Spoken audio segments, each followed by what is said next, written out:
Hey everyone, Assalamualaikum. Welcome back to my channel. So hari ni Munira nak cerita sikit tentang apa ya. Munira rasa Munira dah tetapkan goal Munira untuk tahun ini. At the end of the year, Munira rasa Munira nak capai goal untuk membaca buku sehari 1 pages. Like Quran, Munira pun nak baca Quran 1 hari 1 pages. Untuk at the end of the year. Dan untuk tahun depan, Munira rasa Munira nak akan buat macam tu juga. Harap-harap Munira dapat boleh buat lah benda tu kan. Dan as usual, Munira rasa teruja sebabnya Munira dapat tidur rumah nenek Munira sekarang ni. Sebabnya pakcik Munira yang duduk masa dia duduk dekat rumah nenek Munira ni, dia kerja balik lambat. Jadi nenek Munira tinggal seorang. Jadi Munira ada penemannya.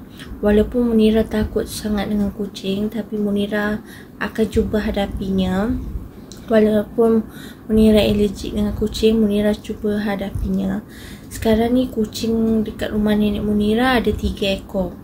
Dia betina semuanya, kecil-kecil lagi. Tapi dia nakal sangat. Jadi Munira takut, kadang dia ada melompat lah, kadang apalah, Munira takut sangat. Tapi sebabkan nenek Munira, untuk nenek Munira semuanya boleh. Dan sorry for the noise background, because Munira rumah nenek Munira ni dekat dengan jalan raya. Jadi dengarlah bunyi kereta lah, bunyi apalah kan. So yeah. And then Munira nak cakap apa lagi ya. Oh ya, minggu depan adik Munira nak pergi China. Jadi Munira harapkan korang tolong doakan dia, tolong doa dia untuk urusan dia dimudahkan dan dia selamat sampai ke China. Okay, dia nanti dia jadi lecturer dekat situ. Sebabnya Munira tak tahu tempat dia tinggal, sebab Munira tak boleh nak bagi tahu dan dia pun tak bagi tahu dengan Munira. Jadi Munira tak tahu dah detail about it. So yeah, harap-harap korang tolong pemudahkan urusan, harap-harap korang boleh tolong doakan untuk adik Munira, okay? And then korang adalah biggest support Munira. Sebabnya apa tau? Kenapa Munira cakap macam ni? Sebabnya korang lah peneman Munira.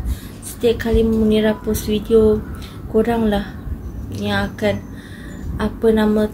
menonton video Munira semuanya.